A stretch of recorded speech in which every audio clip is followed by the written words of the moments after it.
Assalamualaikum warahmatullahi wabarakatuh. Nama saya Muhammad Zaki Alpanza. NPM saya 2021020235. Saya dari Prodi Hukum Tata Negara, kelas C, semester pertama. Saya akan menjelaskan tentang penanganan jenazah. Kematian adalah suatu kepastian yang tak dapat dihindari oleh manusia. Semua makhluk hidup pasti akan mengalami kematian, maupun yang muda ataupun yang tua. Kematian bagi seorang yang telah menuju ajalnya, ini merupakan bukanlah akhir dari segala-galanya, melainkan adalah awal bagi kehidupan di akhirat. Sedangkan yang masih hidup mempunyai kewajiban yang harus dipikul terhadap orang yang telah meninggal. Di antaranya itu adalah memandikannya, mengafani, menyolatkan, dan menguburkannya. Pengurusan jenazah merupakan bagian dari etika Islam yang diajarkan oleh Nabi Muhammad SAW. Hukum dalam pengurusan jenazah merupakan fardu kifayah, artinya apabila sebagian orang telah melaksanakannya, maka dianggap cukup atau akan tetapi jika tidak ada seorang pun yang melakukannya, maka berdosalah seluruh masyarakat yang ada di daerah itu. Pengurus jenazah juga merupakan tanda penghormatan terhadap jenazah. Dalam ajaran Islam, ada 4 kewajiban bagi setiap muslim terhadap jenazah sama muslim, yaitu memandikan jenazah, mengafankan jenazah, menyolatkan jenazah, dan menguburkan jenazah. Sebelum mengetahui pembahasan selanjutnya mengenai keempat kewajiban bagi setiap muslim terhadap jenazah sama muslim, ada baiknya kita mengetahui terlebih dahulu beberapa hal yang perlu diketahui ketika menjumpai seorang muslim yang baru saja meninggal dunia. Yang pertama yaitu, apabila matanya masih terbuka, pejamkan matanya dengan mengurut pelupuk mata pelan-pelan. Apabila mulutnya masih terbuka, katupkan dengan selendang agar tidak kembali terbuka. Dan yang ketiga, tutuplah seluruh tubuh jenazah dengan kain sebagai penghormatan. Sebelum mayat dikafankan, maka yang harus dilakukan adalah memandikannya. Memandikan jenazah yang dimaksud agar segala bentuk hadas dan najis yang ada pada jenazah tersebut hilang dan bersih, sehingga jenazah yang akan dikafani terus disolatkan telah suci dari hadas dan najis. Pada dasarnya memandikan jenazah sama saja dengan mandinya orang yang hidup. Namun perbedaannya adalah orang yang hidup mandi sendiri sedangkan jenazah harus dimandikan. Walaupun demikian, ada sedikit perbedaan dalam memandikan jenazah. Tidak saja meretakkan air ke seluruh tubuh, namun dalam memandikannya juga harus dengan hati-hati dan lemah lembut. Dalam memandikan mayat wajib adanya niat mendekatkan diri kepada Allah Subhanahu wa taala, karena ia termasuk bagian dari ibadah. Demikian pula mutlak, suci dan halalnya air, menghilangkan najis dari badan mayat terlebih dahulu, dan tidak adanya penghalang yang dapat mencegah sampainya air ke kulit mayat. Semua itu harus dipenuhi dalam memandikan mayat. Syarat memandikan jenazah. Yang pertama yaitu mayat itu Islam. Yang kedua lengkap tubuhnya atau ada bagian tubuhnya walaupun sedikit. Dan yang ketiga jenazah tersebut bukan mati syahid atau mati dalam peperangan membela agama Allah. Tempat memandikan jenazah. Tempat yang akan dipergunakan untuk memandikan mayit hendaknya tertutup atau aman dari pemandangan mata. Bisa di dalam rumah atau di halaman rumah namun dibatasi dengan tutup. Usahakan mayit dimandikan di atas dipan agar mayit tidak mudah terkena percikan air. Juga dianjurkan membakar kemenyan di sekitar tempat memandikannya untuk menolak bau yang mungkin keluar dari badan mayit. Orang yang tidak punya tugas atau kepentingan sebaiknya dilarang memasuki tempat memandikan mayit. Hal ini untuk menjaga kerahasiaan mayit. Air untuk memandikannya. Air yang dipakai adalah air mutlak, suci atau yang suci menyucikan. Dianjurkan menggunakan air laut karena bisa memperlambat proses pembusukan. Namun bila berada di air yang sangat dingin atau di tubuh mayat terdapat kotoran yang sudah dihilangkan, maka lebih baik menggunakan air hangat. Persiapan sebelum memandikan jenazah. Yang pertama adalah sabun atau bahan lainnya untuk membersihkan tubuh si jenazah. Yang kedua, air bersih secukupnya untuk proses memandikan. Boleh memakai air yang dialiri oleh selang, boleh juga menyiapkan air menggunakan ember besar asal cukup. Yang ketiga, tempat memandikan jenazah. Jangan terbuka, agak tinggi, kuat, serta tahan air.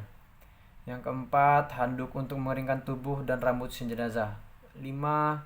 Kapas, kapur barus, daun bidara atau wangian yang lain serta bedak. Dan yang keenam, kain kafan dipersiapkan tergantung pada jenis kelamin.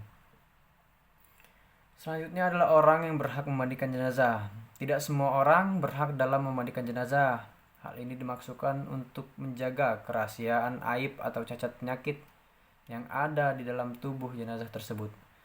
Tujuan menjaga dan membatasi bagi orang yang ingin memandikan jenazah adalah agar tidak terjadi fitnah yang dapat memalukan keluarga jenazah tersebut. Orang yang berhak memandikan jenazah ialah secara umum bila mayit laki-laki maka yang memandikan laki-laki, bila perempuan maka yang memandikan juga perempuan. Boleh bagi pasangan suami istri, suami memandikan istri jika istri meninggal, begitu pula sebaliknya. Adapun yang lebih utama memandikan mayit laki-laki adalah orang yang paling mengerti masalah agama dan yang paling punya rasa belas kasih. Sedangkan yang paling utama memandikan jenazah perempuan adalah orang yang semahram dengan jenazah. Sebaiknya yang bertugas memandikan tidak lebih dari 7 orang. 3 orang memangku di atas bagian kepala, sedangkan 4 orang lain ada yang menyiram air dan yang menggosok tubuh jenazah, dan ada pula yang membantu menyediakan hal-hal yang diperlukan. Tata cara memandikan jenazah. Yang pertama, letakkan mayat di tempat mandi yang disediakan. Yang kedua, yang memandikan jenazah hendaklah memakai sarung tangan. Yang ketiga, dipakaikan kain basahan seperti sarung agar auratnya tidak terlihat. Yang keempat, istinjakan mayat terlebih dahulu. Yang kelima, kemudian bersihkan gigi, lubang hidung, lubang telinga, celah ketiaknya, celah jari tangan dan kaki dan rambutnya. Sebaiknya memakai sarung tangan. Mayat didudukkan atau disandarkan pada sesuatu lalu mengeluarkan kotoran dalam perut dengan menekan perut secara perlahan-lahan agar semua kotorannya keluar. Lantas dibersihkan dengan tangan kiri. Dianjurkan memakai sarung tangan yang sudah diganti. Dalam hal ini boleh memakai wangi-wangian agar tidak terganggu bau kotoran jenazah. Yang ketujuh, siram atau basuh seluruh anggota mayat dengan air sabun juga. Dan yang ke-8, kemudian siram dengan air yang bersih seluruh anggota mayat sambil berniat.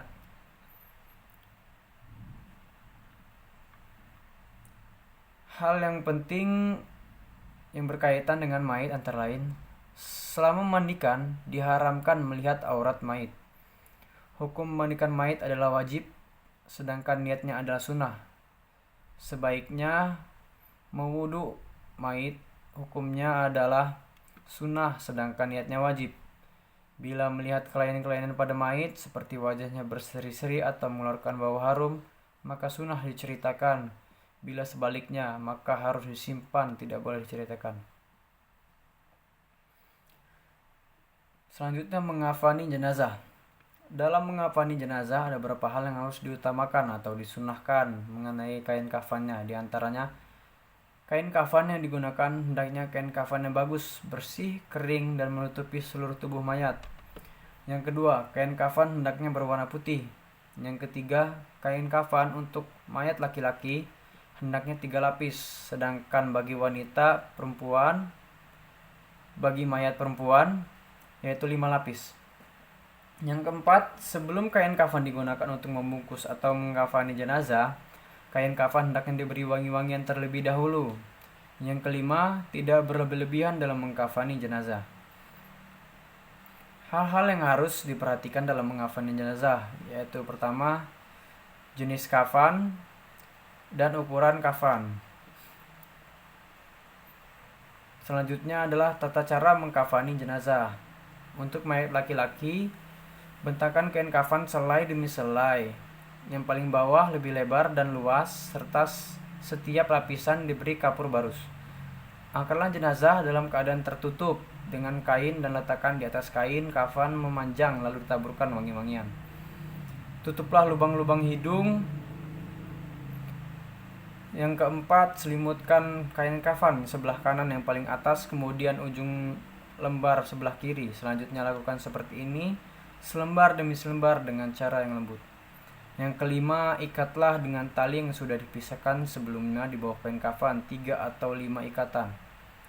Jika kain kafan tidak cukup untuk menutupi seluruh badan mayat, maka tutuplah bagian kepalanya dengan bagian kakinya yang terbuka. Boleh tutup dengan daun kayu, rumput, ataupun kertas.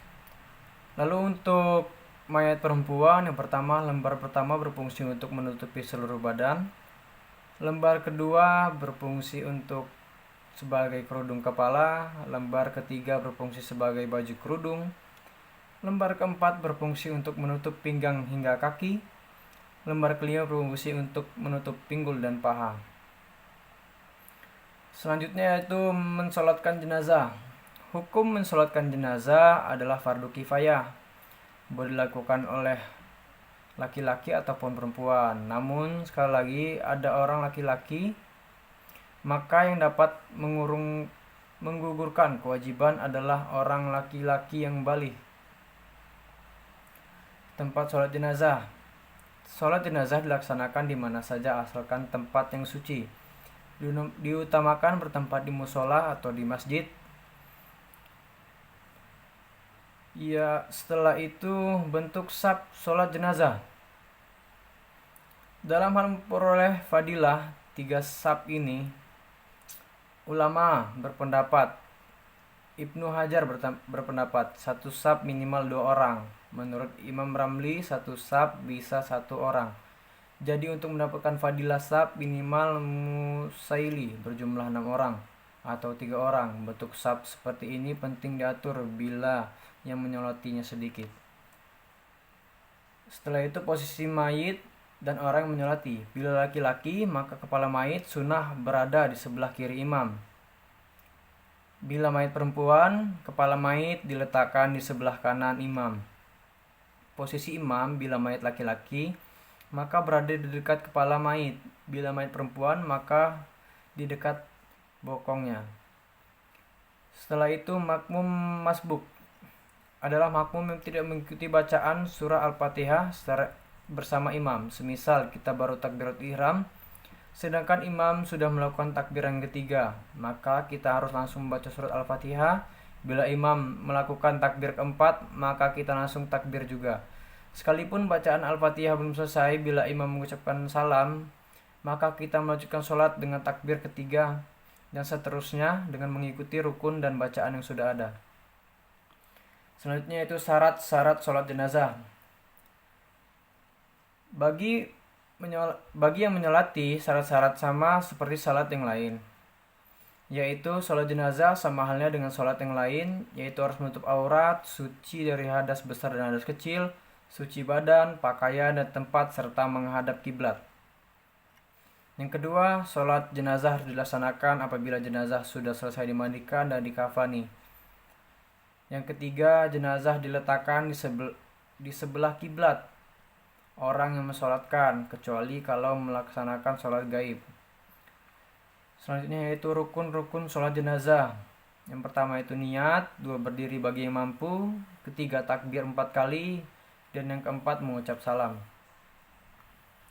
Tata cara sholat jenazah, imam berdiri di depan setentang kepala mayat apabila mayat laki-laki. Jika mayat perempuan, imam berdiri setentang pinggangnya. Yang kedua, makmum berdiri di belakang, imam bersap-sap. Yang ketiga, setelah sap teratur. Yang keempat, niatlah sholat jenazah disertai takbiratul ihram. Yang kelima, takbir keempat.